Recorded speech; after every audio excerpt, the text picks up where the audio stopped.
like her thighs. She's pretty, look into her eyes. They tell 1,000 stories of the past. Some of the memories you wish she didn't have. She's brave like her mind. She's a woman, feminine, divine. Hi everybody. I hope everyone is doing well.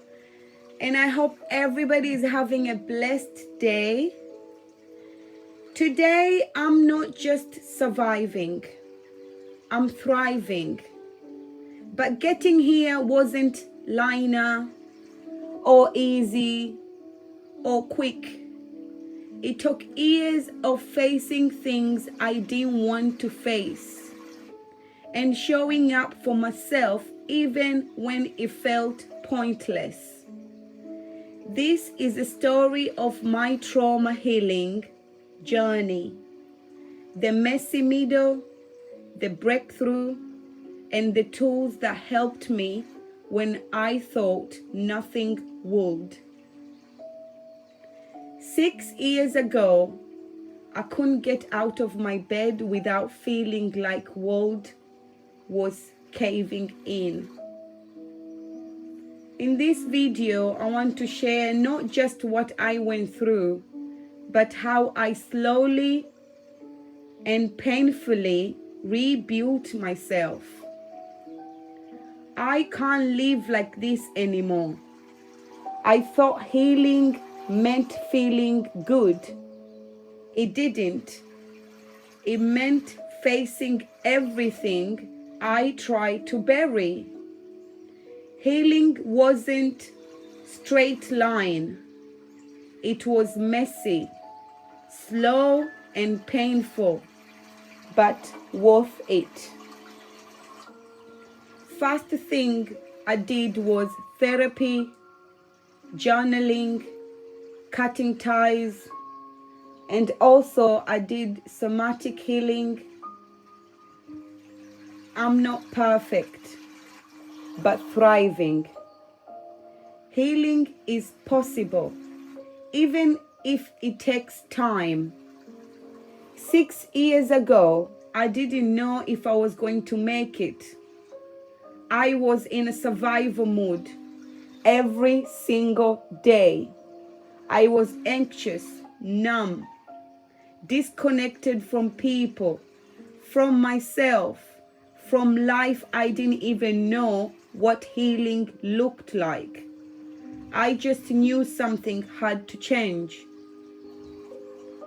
If you are in the thick of it right now, I want you to know it's not too late. Healing is possible, and I hope something in my story helps you to believe it. 6 years ago, I was barely getting by. I was waking up every day with heavy chest, pretending I was okay when I wasn't. I felt lost and disconnected. I tried in a way sleep, but it couldn't fix it. I didn't have a word for it, what I was going through. I just knew something was broken and I didn't know how to fix it. Back then, healing felt impossible. But today, I can tell you it is not. This is a story of my trauma healing journey. 6 years of pain, growth, setbacks, and breakthroughs. And the real mess path that took me from barely surviving to finally living. If you are in it right now, it feels heavy and hope feels far away. I see you. And I hope something in my story reminds you you're not alone and healing is possible. There wasn't one big dramatic event. It was more likely like slow erosion. My life had so much bad events happening to me. again and again and again and again. I kept telling myself I was fine, that I could handle it. That's what happened to me. I wasn't that. That's what other people had it worse. That's what I was telling myself. You know, the story that we tell ourselves to survive. But deep down, I was unraveling. I couldn't trust people. I couldn't trust myself. I had to flinch at kindness, shut down when people got too close, smile in public, crying in private. And one day I just broke completely. And I remember sitting on the floor. I don't even remember how I got there. And I just felt gone. Like my body wasn't there. But I wasn't.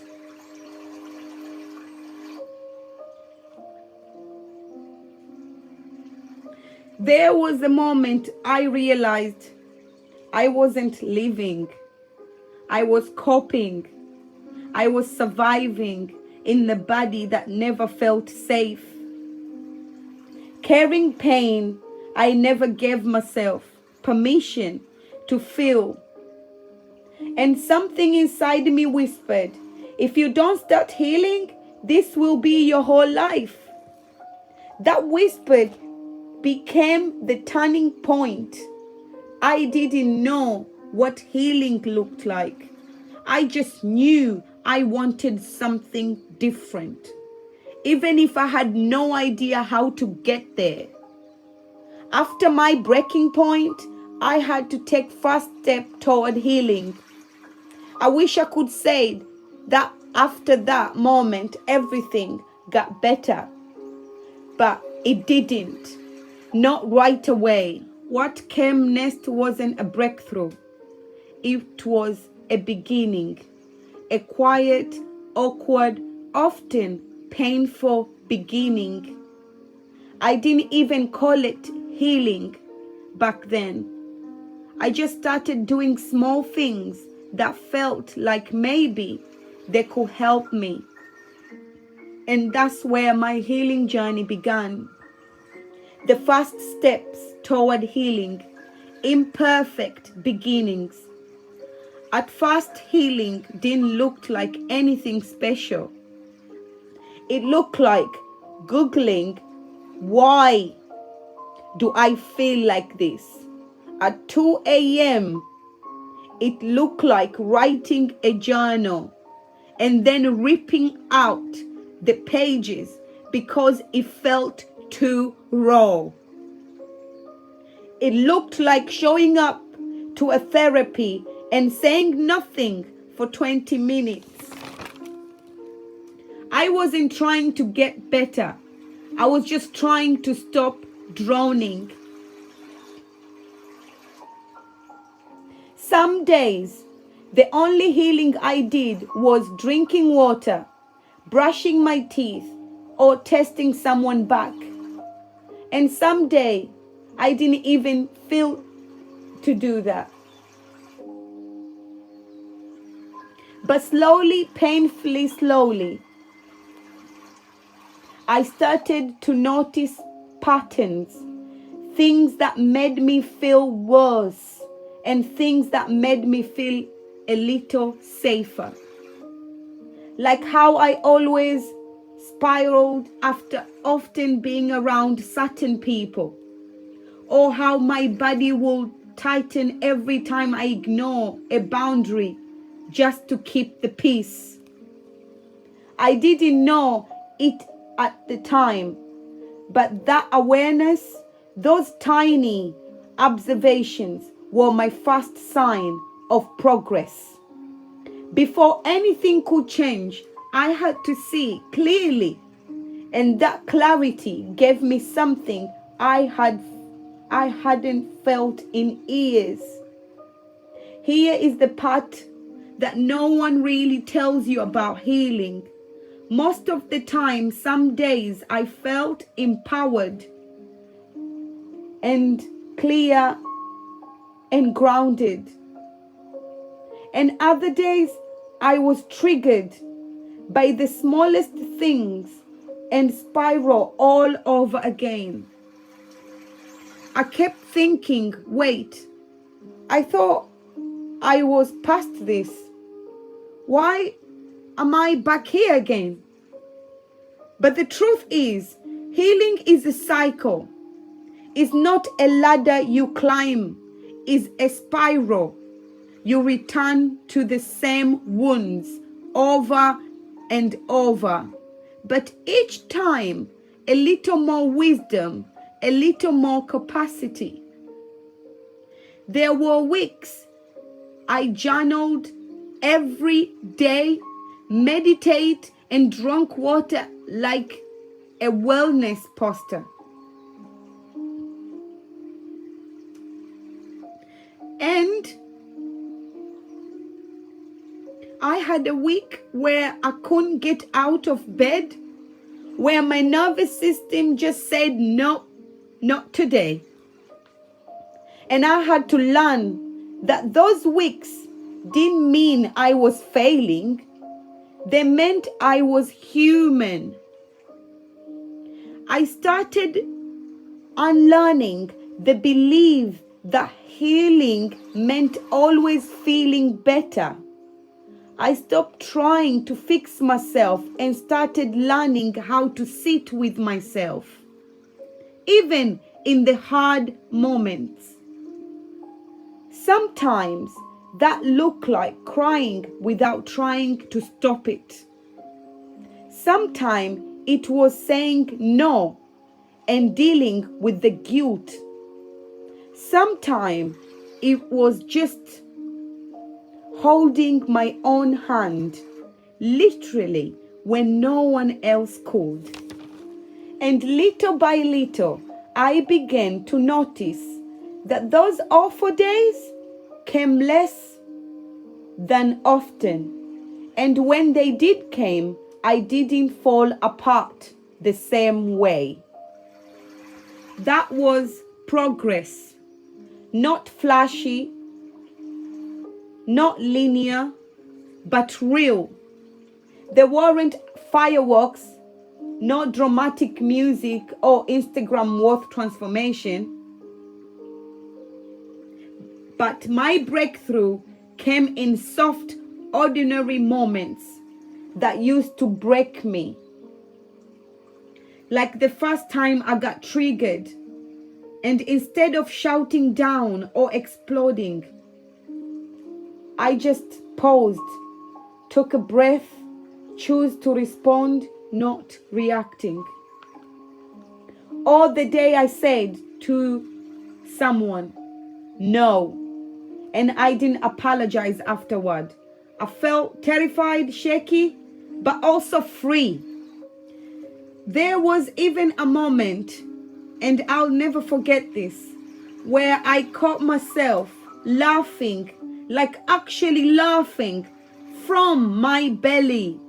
And I realized, oh, I haven't had that sound in years. Those moments weren't big, but they were everything to me. They reminded me that healing isn't about becoming a new vision of yourself. It's about coming back home to the vision of you that trauma pushed into hiding. And those tiny, powerful breakthroughs, I met part of myself I thought I had lost forever. People always ask me, what actually helped me? And the truth is, there's no one size fits all. But there were few things that made a real difference for me. First, therapy. But not just any therapy. I had to find someone trauma-informed, someone who didn't just try to fix me, but helped me feel safe enough to unravel It took me a few wrong fits, but when I found the right person, everything changed. Second, I learned to regulate my nervous system. I didn't even know what that meant at first.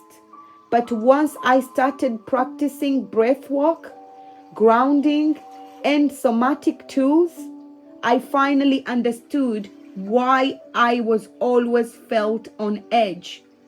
My body wasn't broken. It was just stuck in survival mode. Third, boundaries. This is one that hurts me the most. I had to let go of relationships I wanted to keep, but deep down, I knew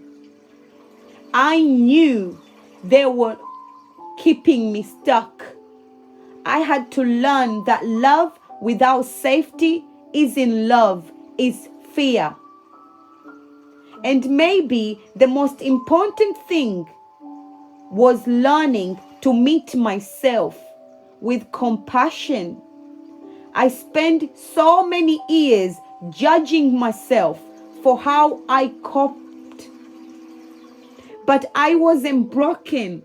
I was doing the best I could with what I had. And when I started to believe that, healing didn't come from hard on myself. It came from being softer with my thoughts, my body, and my story. If you had told me 6 years ago that I had be here, I wouldn't believe you. Back then, I was surviving minute to minute. Now I have days where I feel peaceful, safe, even joy. I still have triggers. I still have moments where I catch my breath and feel the old fear creeping in. But I don't drown in it anymore. I know how to swim now. Healing didn't erase my past. It just stopped it from ruining my life. Today I know what I need, and I give it to myself permission to need it. I protect my peace.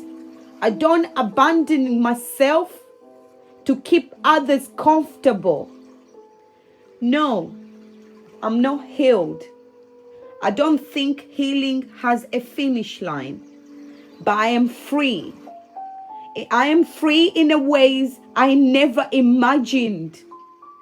And if you are somewhere in the middle of your own healing, I want you to know it will get better. Not overnight, but eventually, gently, quietly, and one day you will wake up and realize you are not just surviving anymore. You're finally living. If this video resonates with you, please don't forget to hit the subscribe button and like button so it can be able to reach more people. And thank you for listening to my story. I don't share it because it's easy. I share because I wish someone had told me healing was possible. And you are not alone. I love you all. Goodbye.